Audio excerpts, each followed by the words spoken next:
नमस्कार दोस्तों, स्वागत है आप सभी लोगों का भावना एजुकेशन हब के ऑनलाइन यूट्यूब प्लेटफॉर्म पर।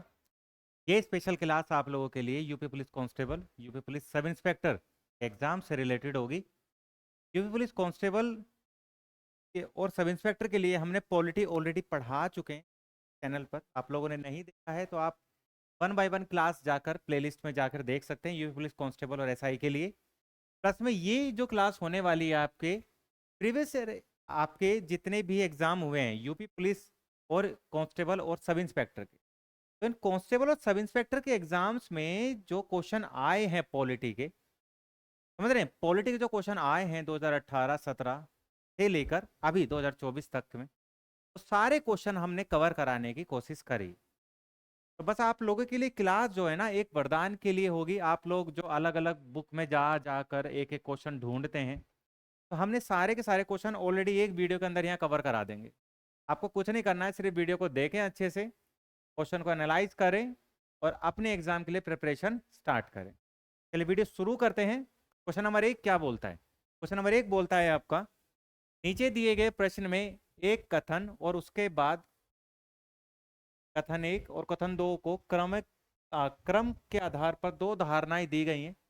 आप आपको कथन और निम्नलिखित धारणाओं पर विचार करना है और निर्णय लेना है कि कौन सी धारणा ए कथन में अंतर्निहित है। कथन क्या है आपका? 27 वर्ष के कारावास ने मिहिर कलाल को राष्ट्रपति बनाया। 27 वर्ष के कारावास ने मिहिर कलाल को राष्ट्रपति बनाया। नंबर 2 है आपका, कथन क्या बोलता है? 27 वर्ष के कारावास ने मिहिर कलाल को राष्ट्रपति बनाया। अब इसके ऑप्शंस क्या हैं? नंबर 1, जो 27 वर्ष तक कारावास में रहेगा वह राष्ट्रपति बनेगा। क्या ये कथन सही है या गलत है? दूसरा है, राष्ट्रपति बनने के लिए कारावास एक योग्यता के रूप में काम आता है। क्या ये ऑप्शन गलत है या सही है? तो देखिए मैं आपको क्लियर कर दूं, भारत का राष्ट्रपति बनने के लिए या भारत में अगर आपको किसी भी टाइप का इलेक्शन लड़ना है तो मैक्सिमम 2 साल से कम की सजा अगर किसी भी रूप में मिली हो, अगर आपको जेल जाना ही पड़ गया तो 2 साल या उससे कम अगर किसी ने सजा काटी है तो भारत के राष्ट्रपति या किसी भी लेवल का इलेक्शन लड़ने के लिए एलिजिबल है। पर अगर वो 2 साल या उससे ऊपर का कारावास ले लेता है तो वो इलेक्शन लड़ने के योग्य नहीं रहता पूरे भारत के अंदर। ठीक है, किसी भी टाइप का इलेक्शन, चाहे वो आपका पंचायती का इलेक्शन हो, म्यूनसिपैलिटी का हो, लोकसभा का हो या फिर आपके राज्य विधानसभा का हो, तो इसके हिसाब से तो हमारा दोनों के दोनों ऑप्शन क्या हो जाएंगे? गलत हो जाएंगे। ठीक है, तो न तो एक और न ही दो अंतर्निहित है, यानी आपका आंसर क्या हो जाएगा? ऑप्शन 3। यानी देख पा रहे हैं कि क्वेश्चन का लेवल क्या है, थोड़ा थिंक बेस लेवल क्वेश्चन है। अगर आपने अच्छे से पढ़ लिया तो आप आराम से आंसर लगा पाएंगे इसका। ठीक है, कोई बड़ी बात नहीं है। नेक्स्ट है आपका, नेक्स्ट क्या बोल रहा है? नेक्स्ट है आपका, निम्नलिखित में से कौन 1946 में भारत की संविधान सभा के अध्यक्ष थे? 1946 में जब संविधान सभा बनाई गई, संविधान सभा के अध्यक्ष कौन थे? Doctor B.R. अंबेडकर, सरदार वल्लभ भाई पटेल, डॉक्टर राजेंद्र प्रसाद और जवाहरलाल नेहरू। देखिए जब संविधान सभा बनी तो संविधान सभा के पहले अध्यक्ष जो है, ठीक है, उनको चुना गया राजेंद्र प्रसाद को। और राजेंद्र प्रसाद जो है ये परमानेंट मेंबर भी थे, परमानेंट आपके चेयरपर्सन थे। ठीक है, परमानेंट चेयरपर्सन या परमानेंट प्रेसिडेंट या परमानेंट अध्यक्ष, स्थायी अध्यक्ष कौन चुने गए? स्थायी अध्यक्ष चुने गए आपके डॉक्टर राजेंद्र प्रसाद। ठीक है, तो इसका आंसर डॉक्टर राजेंद्र प्रसाद है। डॉक्टर राजेंद्र प्रसाद तो परमानेंट थे, मैं कह रहा हूं टेम्परेरी, टेम्पोरी टेम्पोरी प्रेसिडेंट या टेम्पोरी अध्यक्ष, टेम्पोरी अध्यक्ष जो हैं वो कौन थे? आप मुझे कमेंट बॉक्स में आंसर बताइए। संविधान सभा के पहले अस्थायी अध्यक्ष कौन चुने गए? स्थायी तो मैंने बता दिया, अस्थायी आप मुझे कमेंट बॉक्स में इसका आंसर बता सकते हैं। नेक्स्ट है आपका, what is the highest post of census organisation in India? यानी भारत के अंदर हाईएस्ट पोस्ट कौन सी है जो कि जनगणना विभाग के अंदर आता है, आपका मंत्रालय के अंदर आता है। Deputy registrar, registrar general, census officer, registrar general, census commissioner of India, senior technical director. तो क्या होगा इसका आंसर? इसका आंसर क्या हो जाएगा? जो सेंसस डेटा को हाईएस्ट पोस्ट होती है सेंसस ऑर्गेनाइजेशन की, तो इसके अंदर होता है आपका registrar general and census commissioner of India. ठीक है, तो मेरा क्वेश्चन आप लोगों से है कि, चलो क्वेश्चन छोड़ो, मैं बता ही देता हूं। भारत की पहली सेंसस, भारत की पहली सेंसस कब हुई थी? 1881 में। भारत की फर्स्ट रेगुलर सेंसस कब हुई थी? 1881 के अंदर हुई थी। ठीक है, और भारत की अभी फिलहाल में अगर बात करें 2011, 2011 के अंदर जो सेंसस हुई है आप लोगों की, ये कौन से नंबर की सेंसस है? इसका आप मुझे आंसर कमेंट बॉक्स में बताएं। फर्स्ट सेंसस हुई थी 1881 के अंदर। ठीक है, उस समय भारत के गवर्नर जनरल या वायसराय कौन हुआ करते थे? Lord Ripon. कौन होते थे? Lord Ripon. और अभी 2011 के अंदर जो सेंसस हुई थी, अभी तक तो सेंसस देखिए अभी डेटा रिलीज नहीं हुआ है फिलहाल में, पर 2011 का डेटा रिलीज हो चुका है। 2011 के अंदर सेंसस कितने नंबर, कौन से नंबर की सेंसस हुई थी, का आंसर आप मुझे कमेंट बॉक्स में दे सकते हैं। नेक्स्ट है आपका, निम्नलिखित में से कौन सा उत्तर प्रदेश का राज्य वृक्ष है? उत्तर प्रदेश का राज्य वृक्ष की यहाँ बात करी जा रही है, तो इसका आंसर क्या हो जाएगा? अशोक। अशोक जो है उत्तर प्रदेश का राज्य वृक्ष है। ठीक है, नेक्स्ट है आपका, निम्नलिखित में से कौन सा वाक्य जीएसटी के लिए सही नहीं है? कौन सा वाक्य जीएसटी के लिए सही नहीं है? तो इसमें कीवर्ड क्या है आपका? सही नहीं है। नहीं है इसका कीवर्ड है। जीएसटी एक गंतव्य आधारित कर है। वस्तुओं और सेवाओं पर कई प्रकार के कर लगाए जाते हैं। जीएसटी एकल प्रशासन के तहत पूरे देश में सामान्य कानून प्रक्रिया है। जीएसटी इनपुट टैक्स क्रेडिट और मूल्य के घटाव के लाभ के साथ एक ही दर पर वस्तुओं और सेवाओं दोनों पर व्यापक उगाही और वसूली कर है। तो इसमें से कौन सा सही नहीं है? तो ऑप्शन सी देखिए, जीएसटी एकल प्रशासन के तहत पूरे देश में एक सामान्य कानून है। देखिए जीएसटी एक टैक्स है। ठीक है, क्या है? Goods service tax. और ये एकल प्रशासन की बात नहीं करता है, एकल की तो बात करता है, सिंगल टैक्स की बात करता है, पर एकल प्रशासन एडमिनिस्ट्रेशन की बात नहीं करता है यहाँ पर। ठीक है, और ऑप्शन ए क्या बोल रहा है इसका? जीएसटी एक गंतव्य आधारित, यानी ये आपके डिस्टेंस के आधार पर टैक्स लगाया जाता है, गंतव्य आधारित टैक्स होता है। तो भाई गंतव्य आधारित तो टैक्स है नहीं ना, ये क्या है आपका? ये वन टैक्स है। टैक्स को आपको सीजीएसटी, सीजीएसटी, एसजीएसटी और आईजीएसटी, तीन टैक्सेस में इसको डिवाइड किया जाता है, सीजीएसटी, एसजीएसटी और आईजीएसटी। तो गंतव्य आधारित तो टैक्स है नहीं है। तो अगर हम देखें तो यानी इन ऑप्शन सेकंड, ऑप्शन फोर्थ में तो आंसर होगा ही नहीं किसी भी हालत में। ऑप्शन एक और ऑप्शन तीन में से आपका आंसर बन सकता है। एग्जैक्ट आंसर बनेगा आपका ऑप्शन वन। जीएसटी एक गंतव्य आधारित टैक्स है। और ऑप्शन में, क्वेश्चन में क्या पूछा है? कौन सा वाक्य सही नहीं है? तो कौन सा वाक्य सही नहीं है? Option A. आपका आंसर क्या हो गया? ऑप्शन ए आंसर हो जाएगा। नेक्स्ट है आपका, राष्ट्रीय मानवाधिकार आयोग का मुख्यालय निम्नलिखित में कहां पर स्थित है? राष्ट्रीय मानवाधिकार का मुख्यालय यानी national human right commission, national national human right commission का हेडक्वार्टर कहां पर है? तो आप बताएंगे इसका हेडक्वार्टर नई दिल्ली के अंदर है। कहां पर है? नई दिल्ली के अंदर है। नेशनल ह्यूमन राइट कमीशन जो है ये कब बनाया गया? तो नेशनल ह्यूमन राइट कमीशन 1993 के अंदर बनाया गया है। ठीक है, याद रखिएगा आप, नेशनल ह्यूमन राइट कमीशन कब बनाया गया? नेशनल ह्यूमन राइट कमीशन आपका 1993 के अंदर बनाया गया है। नेशनल ह्यूमन राइट कमीशन का अध्यक्ष, नेशनल ह्यूमन राइट कमीशन का अध्यक्ष जो होता है वो कौन होता है? सुप्रीम कोर्ट का, सुप्रीम कोर्ट का जो भी रिटायर जज होता है, जो भी रिटायर जो भी रिटायर्ड जज होता है सुप्रीम कोर्ट का, वो होता है सुप्रीम आपका नेशनल ह्यूमन राइट कमीशन का अध्यक्ष। ठीक है, तो नेशनल ह्यूमन राइट कमीशन का अध्यक्ष कौन होता है, आप मुझे कमेंट बॉक्स में बताएंगे। नहीं बताना है क्योंकि इसका आंसर मैंने ऑलरेडी बता चुका हूँ। ठीक है, कौन होता है, आपसे कोई पूछ ले आंसर तो आप सीधा बताइएगा, रिटायर्ड जज of supreme court. Next question है आपका, उत्तर प्रदेश की राज्य सीमा निम्नलिखित में से किस राज्य की सीमा को नहीं छूती। उत्तर प्रदेश की राज्य सीमा किस राज्य की सीमा को नहीं है।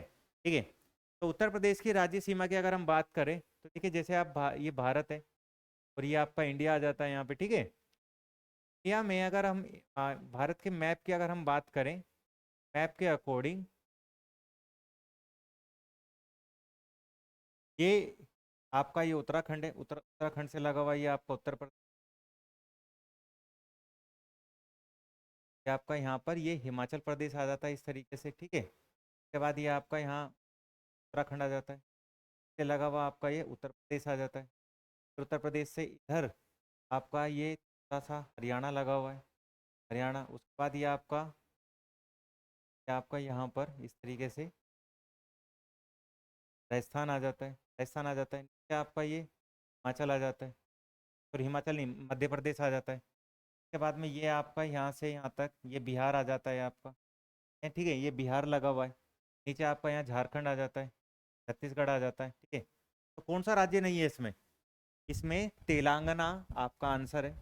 तेलंगाना जो है उत्तर प्रदेश की सीमा को टच ही नहीं करता, तेलंगाना साउथ में आ जाता है, नीचे विंध्याचल जो सतपुड़ा रेंज है उससे नीचे आ जाता है। ठीक है, नेक्स्ट है आपका, भारत की स्वतंत्रता के बाद निम्नलिखित में से कौन उत्तर प्रदेश राज्य के पहले मुख्यमंत्री बने।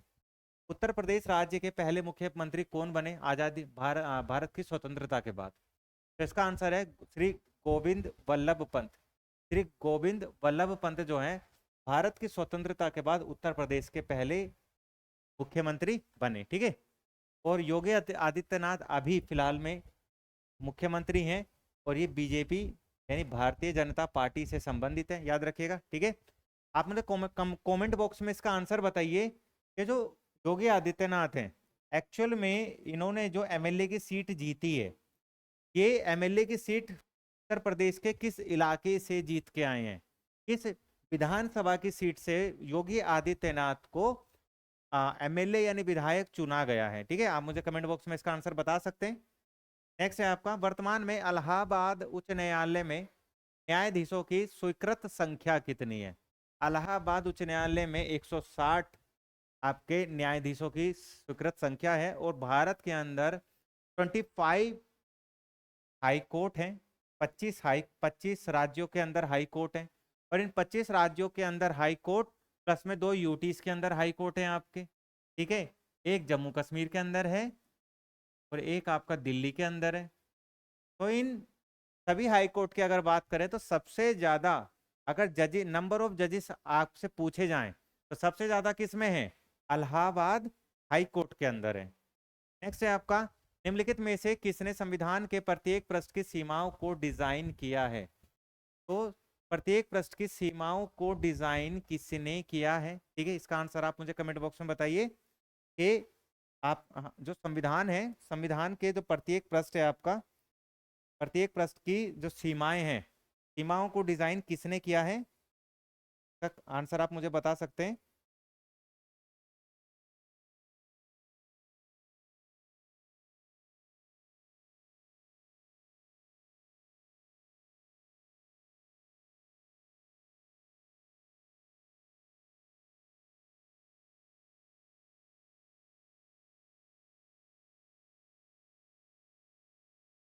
देखिए, जो हमारा संविधान बना है, ठीक है, हमारा संविधान जो बना है, संविधान के जो सेपरेट सेपरेट पेज हैं, प्रत्येक पृष्ठ की जो सीमाएं हैं तो डिजाइन करने का जो श्रेय जाता है श्री नंदलाल बोस को जाता है। तो जाता है श्री नंदलाल बोस को। और हमारे संविधान को इटैलिक भाषा में किसने लिखा है, हमारे संविधान को इटैलिक भाषा में प्रेम बिहारी रायजादा ने लिखा है। हमारे संविधान के इटैलिक भाषा में किसने लिखा है, प्रेम बिहारी रायजादा ने। आप मुझे कमेंट बॉक्स में बताइए हमारे संविधान का हिंदी वर्जन, हमारे संविधान का हिंदी वर्जन जो है किसने लिखा है। ठीक है। हमारे संविधान का हिंदी वर्जन किसने लिखा है, आप मुझे कमेंट बॉक्स में इसका आंसर बता सकते हैं। प्रेम बिहारी रायजादा ने आपका इटैलिक भाषा में संविधान को लिखा था। हमारा संविधान जो है, अगर इसके बारे में हम चर्चा कर ले थोड़ा सा, ठीक है। हमारा संविधान कब बना, तो हमारा संविधान बन के कब रेडी हो जाता है, 26 नवंबर 1949 को। और हमारा संविधान अप्लाई कब होता है, लागू कब होता है, 26 जनवरी 1950 को। ठीक है, 26 जनवरी 1950 को। तो जब हमारा संविधान लागू होता है तब इसके अंदर 22 तो भाग होते हैं, 8 अनुसूचियां होती हैं और 395 आर्टिकल्स होते हैं। ठीक है, ये स्ट्रक्चर होती है। तो स्ट्रक्चर आज की डेट में यानी वर्तमान में 2024 में बदल चुकी है। ठीक है, नेक्स्ट है आपका, भारत में राष्ट्रव्यापी जीएसटी जीएसटी का विचार सबसे पहले निम्नलिखित में से किसके द्वारा प्रस्तावित किया गया। तो यहाँ पर आंसर आता है सी रंगराजन समिति। ठीक है, आंसर क्या आता है आपका, सी रंगराजन समिति।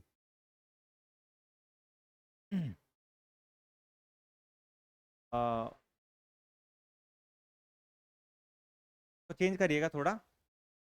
जीएसटी जो है, जीएसटी का जो विचार है किस समिति ने दिया था, जीएसटी का विचार दिया था आपको, जीएसटी का विचार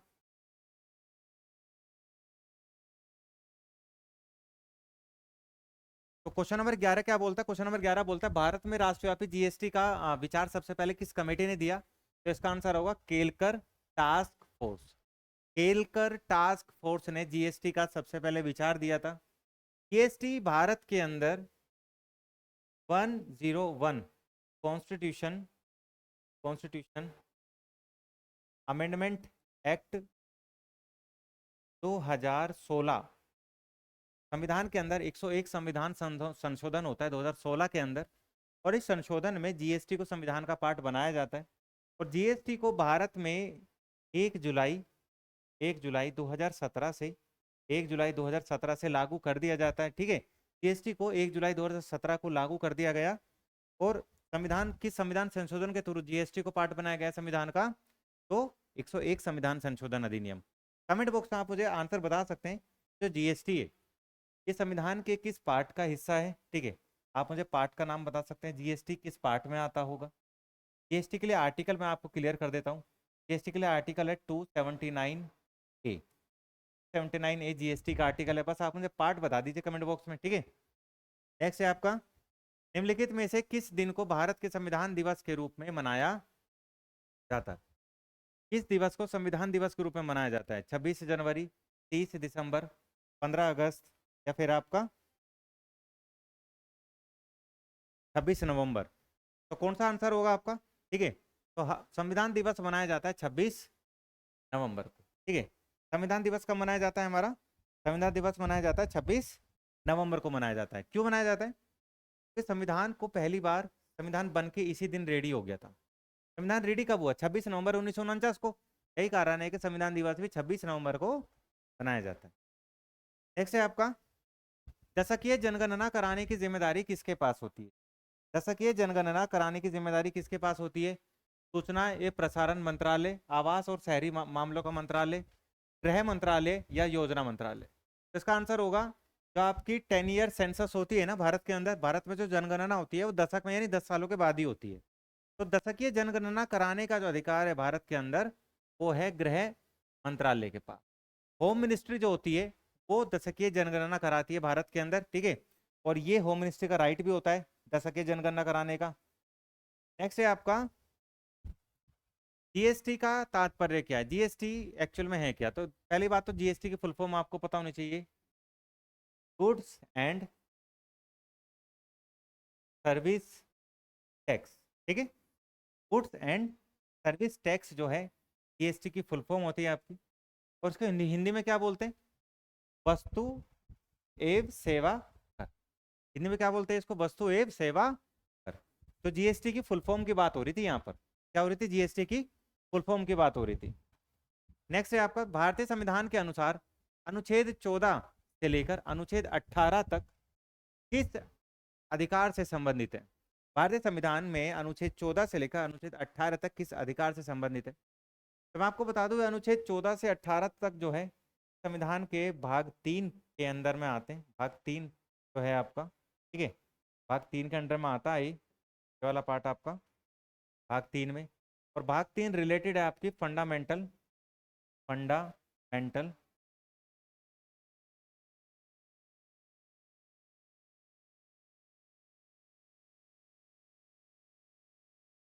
फंडामेंटल राइट, ठीक है, फंडामेंटल राइट से रिलेटेड है। फंडामेंटल राइट जो हैं आपके टोटल 6 हैं, टोटल 6 हैं फंडामेंटल राइट है। पहले 7 हुआ करते थे, अब 6 रह गए। और इस फंडामेंटल राइट में जो आर्टिकल 14 से लेकर आर्टिकल 18 तक है, ये राइट टू इक्वालिटी की बात करता है, कानून की नज़र में समानता की बात करता है। तो इसका आंसर क्या हो जाएगा? समता का अधिकार। आंसर क्या हो जाएगा? समता का अधिकार। नेक्स्ट है आपका केंद्र और राज्य करों को जटिल जाल की जगह जीएसटी कानून किस वर्ष से लागू किया गया? इसका आंसर तो देखिए वो बात होगी, थोड़ी देर पहले इसका आंसर बताया था, तो इसका आंसर मैं नहीं बताऊंगा, इसका आंसर आप लोग खुद कमेंट बॉक्स में बताएंगे। तो क्वेश्चन नंबर 16 का आंसर क्या होगा? ठीक है। नेक्स्ट है आपका भारत के संविधान के अनुच्छेद 64 और अनुच्छेद 89 का 1 निम्नलिखित में से किस चीज से संबंधित है? प्रधानमंत्री, निचले सदन का अध्यक्ष, उपराष्ट्रपति या राष्ट्रपति? ठीक है, तो ये जो आपके आर्टिकल जो यहाँ दिया गया है वो किससे रिलेटेड है आपका? ठीक है, तो इसका आंसर आप मुझे बता सकते हैं। प्रधानमंत्री, निचले सदन का अध्यक्ष, उपराष्ट्रपति या राष्ट्रपति। तो आर्टिकल 64 और 89 ये दोनों के दोनों रिलेटेड किस चीज से हैं? आप मुझे बताइए, बता पाएंगे? ठीक है, मैं बता देता हूँ। 64, आर्टिकल 64 और आर्टिकल 89 ये रिलेटेड है आपका उपराष्ट्रपति। किससे रिलेटेड है आपका? उपराष्ट्रपति। तो आंसर क्या आ जाएगा आपका? उपराष्ट्रपति। नेक्स्ट है आपका नीलम संजीवन रेड्डी के कार्यकाल के बाद भारत के राष्ट्रपति कौन बने? नीलम संजीवन रेड्डी के कार्यकाल खत्म होने के बाद में भारत के राष्ट्रपति कौन बने?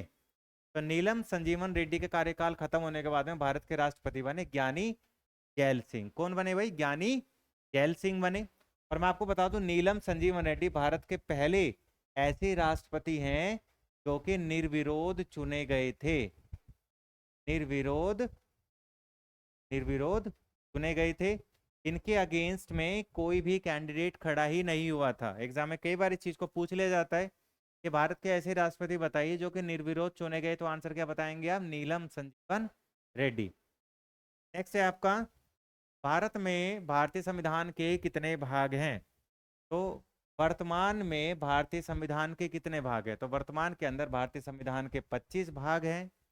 और जब संविधान लागू हुआ था हमारा, यानी 26 जनवरी 1950, इस डेट को हमारे संविधान के अंदर भाग की संख्या कितनी थी? 22 थी।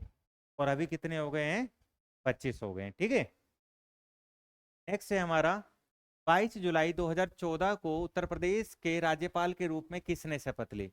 22 जुलाई 2014 को उत्तर प्रदेश के राज्यपाल के रूप में किसने शपथ ली? ठीक है, तो 2014 को शपथ ली है राम नाईक ने। किसने ली है? राम नाईक ने ली है। मेरा क्वेश्चन है, राज्यपाल जो होता है, राज्यपाल इसको अपॉइंट किया जाता है या इलेक्शन किया जाता है इसका, या नॉमिनेशन किया जाता है?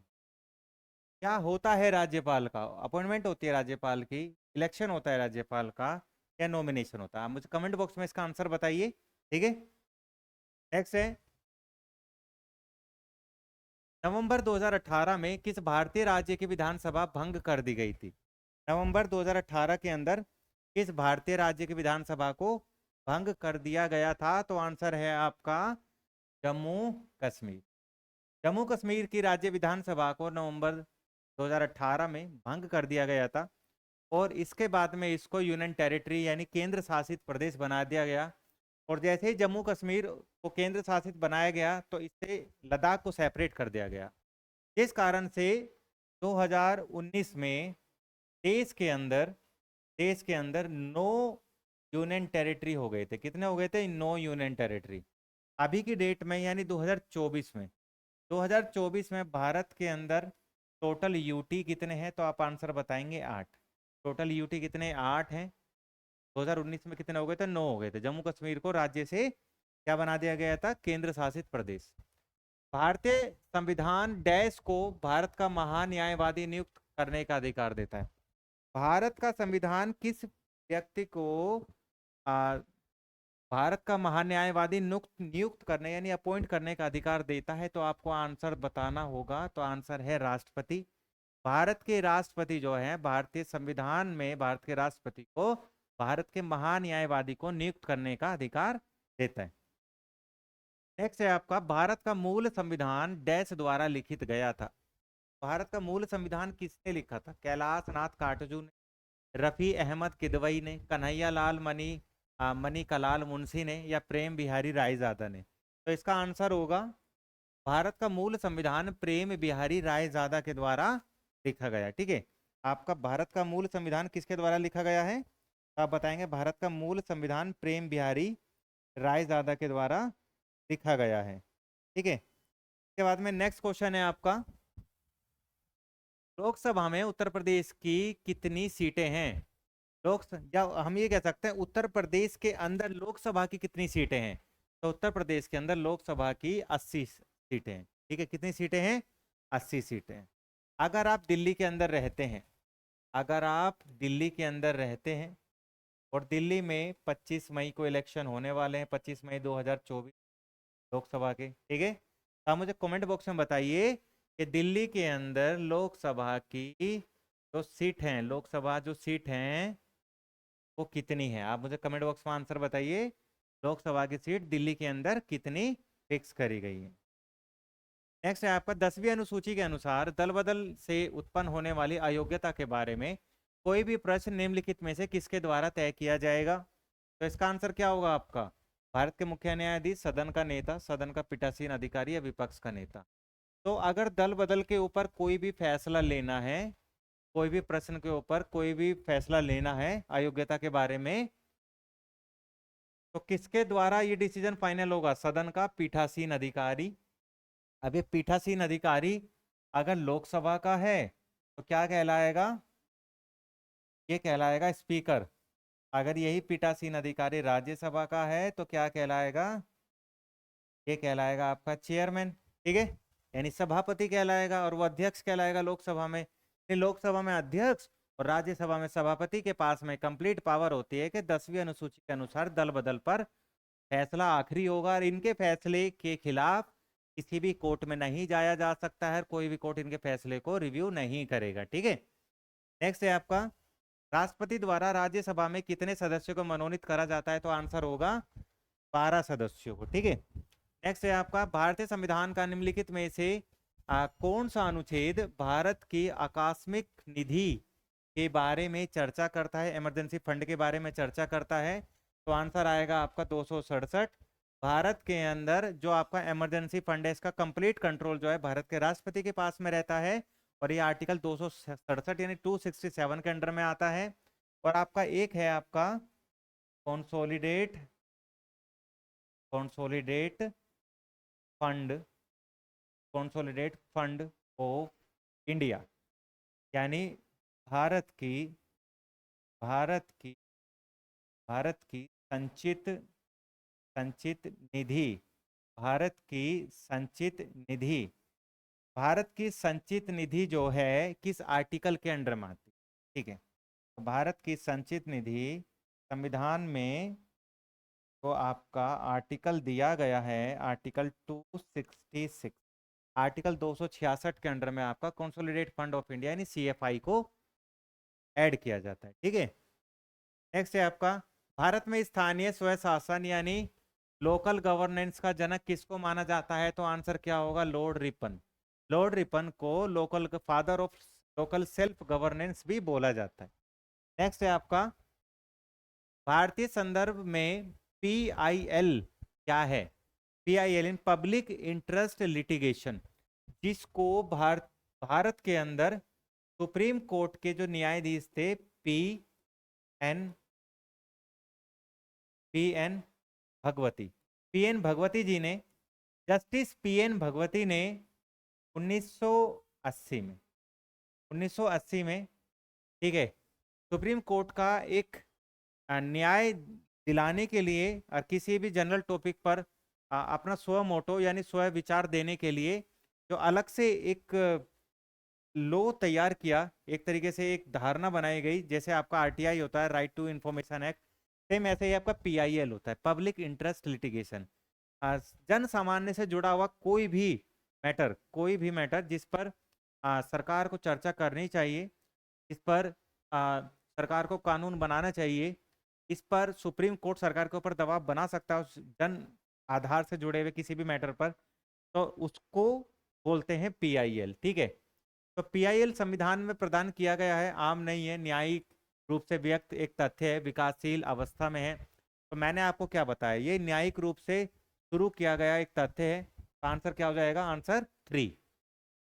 और पीआईएल को भारत में कब स्टार्ट किया गया, 1980 में। मेरा क्वेश्चन है जो पीआईएल है इसको एक्चुअल में किस देश से लिया गया है, जो कंट्री है उस कंट्री का नाम आप मुझे बता सकते हैं कमेंट बॉक्स में। ठीक है, नेक्स्ट है आपका, किस प्रख्यात न्यायविद और संविधान विशेषज्ञ ने भारतीय संविधान की प्रस्तावना को संविधान का परिचय पत्र कहा है।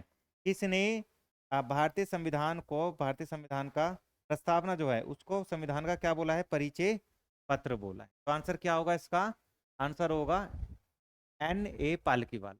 N.A. पालकीवाला ने प्रस्तावना को भारतीय संविधान का क्या बोला है, भारतीय संविधान का परिचय पत्र बोला है। ठीक है, के बाद में नेक्स्ट है आपका 73वें संविधान संशोधन अधिनियम के द्वारा भारतीय संविधान में कौन सी अनुसूची को ऐड किया गया था।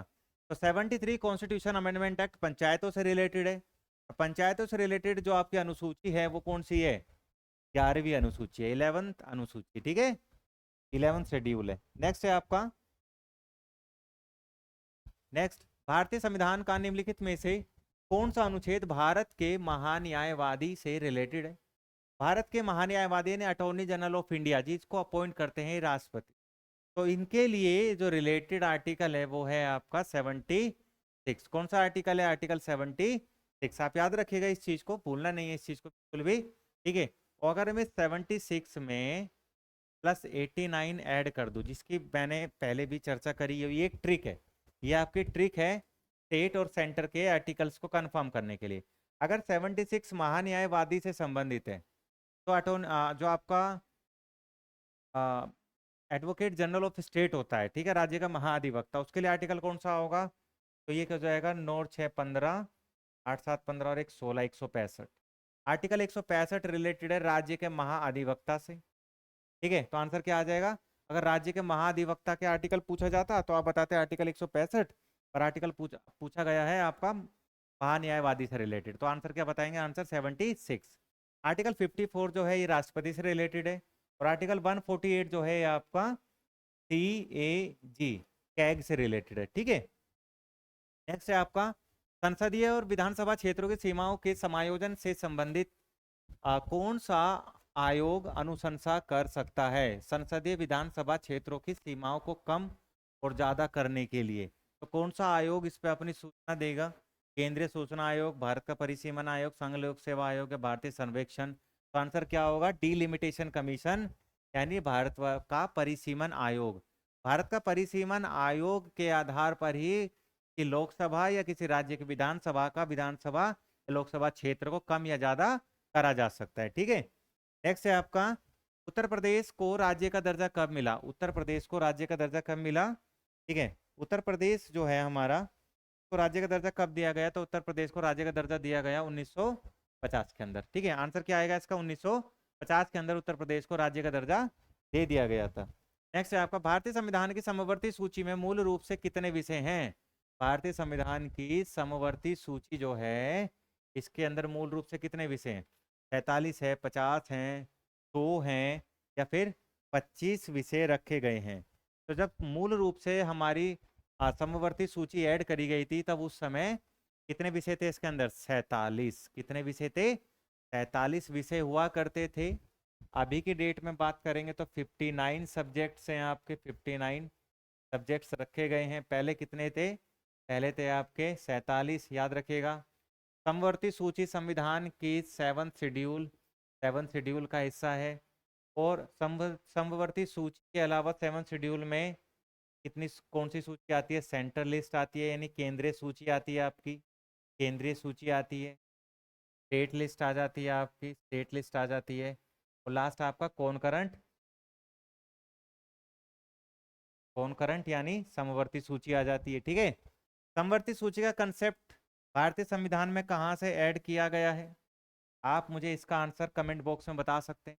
समवर्ती सूची भारतीय संविधान में कहाँ से ली गई है? ठीक है, नेक्स्ट है आपका, इस संविधान संशोधन अधिनियम ने भारतीय संविधान के भाग 3 में सहकारी समितियां बनाने का अधिकार जोड़ा। ठीक है, भाग 3 में मुझे इसमें कुछ गड़बड़ लग रहा है, क्योंकि सहकारी समितियों की बात करी जा रही है और सहकारी समितियां जो हैं संविधान के भाग 3 में नहीं है। ये करेक्शन है, आप इसको करेक्ट करेंगे और इसको लिखेंगे भाग 4। ठीक है, किस में लिखेंगे? भाग 4 में लिखेंगे, क्योंकि भाग 3 तो फंडामेंटल राइट से रिलेटेड है। और सहकारी समितियां जो हैं ये हैं आपका डीपीएसपी, यानी राज्य के नीति निर्देशक सिद्धांत। ठीक है, तो इसका मतलब भाग 4 डीपीएसपी। तो सहकारी समितियां जो हैं इनको संविधान के भाग 4 में कब ऐड किया गया? 97 कॉन्स्टिट्यूशनल अमेंडमेंट एक्ट 2011 में। ठीक है, और इसके लिए जो आर्टिकल जोड़ा गया था, आर्टिकल का नाम क्या है भाई? आर्टिकल का नाम है आर्टिकल 45। ठीक है, आर्टिकल 45। नेक्स्ट है आपका सर्वोच्च न्यायालय, आर्टिकल 45 का बी, सर्वोच्च न्यायालय के न्यायाधीशों के वेतन और भत्ते निम्नलिखित में से कहां से दिए जाते हैं? कौन निर्धारित, किसके द्वारा निर्धारित किए जाते हैं?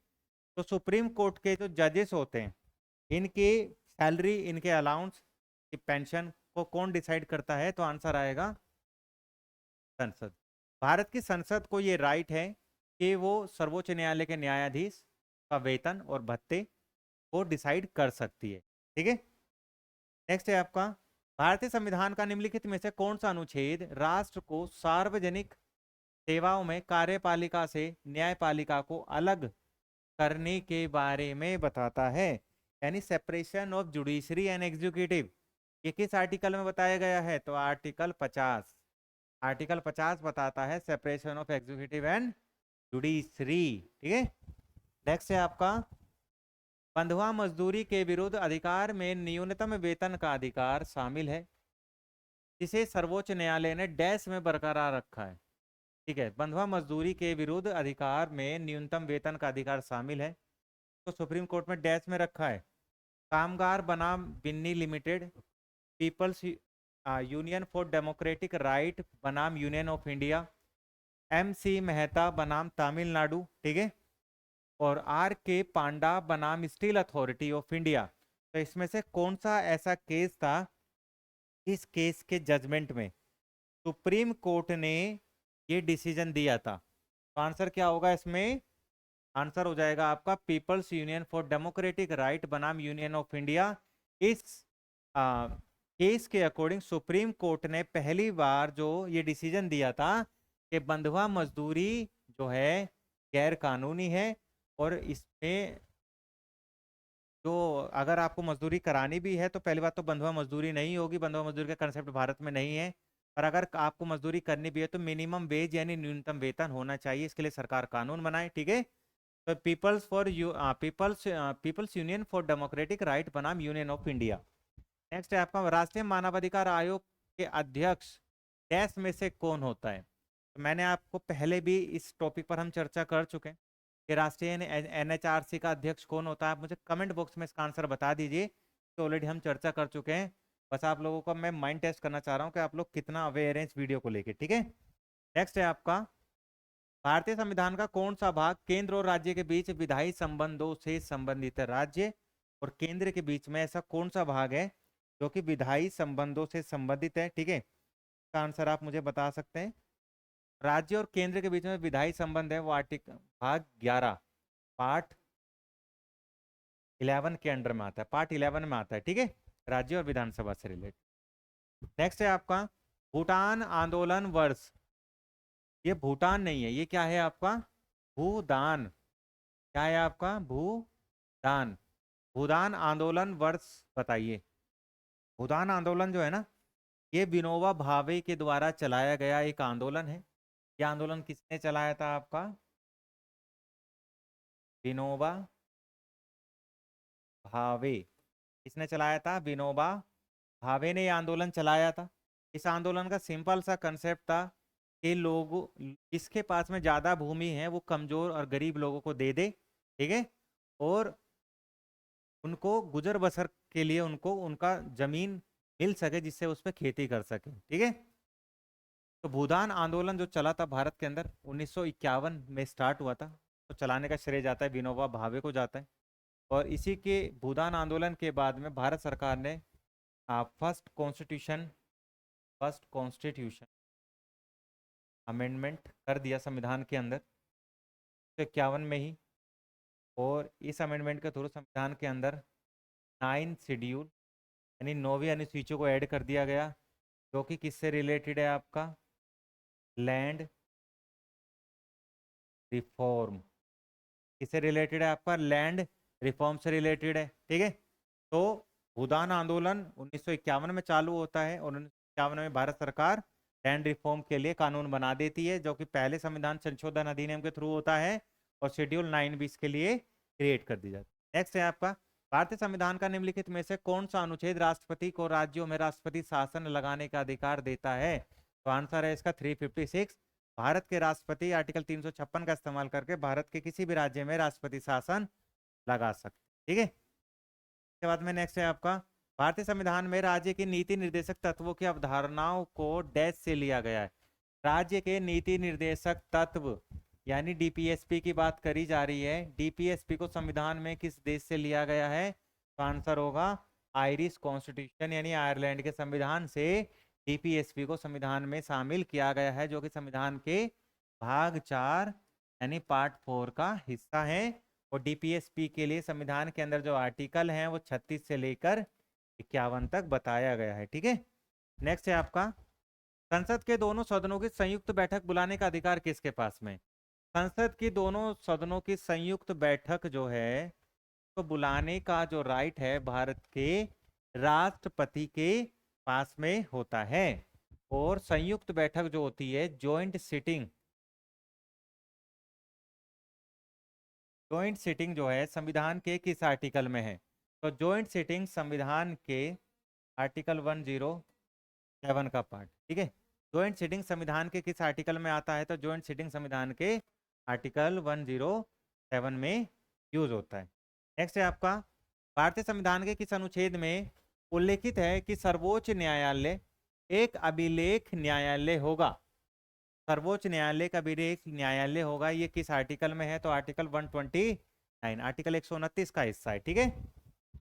नेक्स्ट है आपका भारतीय संविधान की किस अनुसूची में केंद्र और राज्यों के बीच में विधायी संबंधों का त्रिस्तरीय विवरण मिलता है, यानी राज्य और केंद्र के बीच में जो सब्जेक्ट्स है उनको डिवाइड किया गया है, तो आंसर होगा आपका 7th शेड्यूल। इसी के अंदर आपको 3 अनुसूचियां मिल जाती है, सेंटर लिस्ट, ठीक है, 3 सूची, centre list, state list and concurrent list, ठीक है।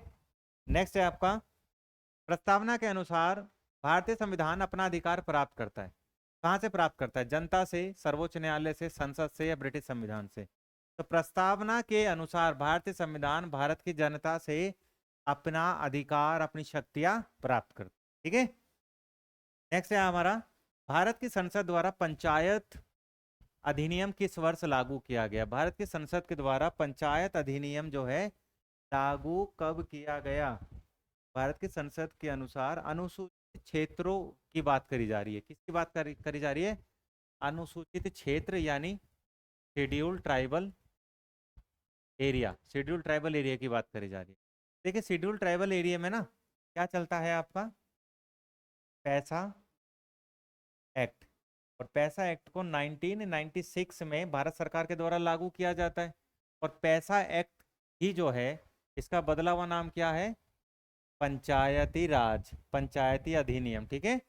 तो पंचायती राज अधिनियम जो है ये आपके नॉर्मल इलाकों के लिए है, पर जब बात आती है आपकी शेड्यूल ट्राइबल एरिया के लिए तो क्या आता है आपका पैसा एक्ट आ जाता है। ठीक है, क्या आ जाता है आपका पैसा एक्ट आ जाता है। पैसा एक्ट को 1996 में भारत सरकार के द्वारा लागू किया जाता है।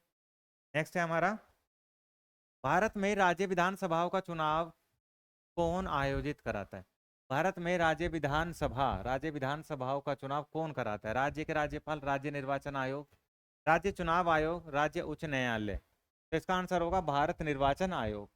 इलेक्शन कमीशन ऑफ इंडिया का काम है स्टेट और सेंटर के इलेक्शन कराने का। ठीक है, बट पंचायत और अगर नगर पालिका की बात करें तो उनका इलेक्शन कौन कराता है, उनका इलेक्शन कराता है राज्य चुनाव आयोग कराता है। पर हमारा आंसर क्या होगा, इस क्वेश्चन का आंसर है आपका भारत निर्वाचन आयोग। नेक्स्ट है आपका, भारतीय संविधान का कौन सा अनुच्छेद बेगार या जबरन श्रम पर रोक लगाता है। अनुच्छेद 14, 7, 23 और 32। तो आंसर होगा आपका अनुच्छेद 23। अनुच्छेद 23 जो है ये बेगार यानी जबरन मजदूरी, बाउंडेड लेबरिंग पर रोक लगाता है। ठीक है, अनुच्छेद 32 जो है ये रिलेटेड है आपका रिट से। ठीक है, अनुच्छेद 7 ये आपका नागरिकता यानी सिटीजनशिप से रिलेटेड है। और अनुच्छेद 14 आपका फंडामेंटल राइट में भी इक्वालिटी से रिलेटेड है, इक्वालिटी। रिट जो होती हैं ये 5 होती हैं आपकी, 5 रिट होती हैं। हेबियस कॉर्पस होती है नंबर 1।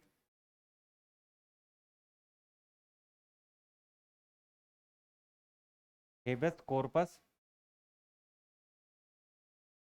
मैंडामस,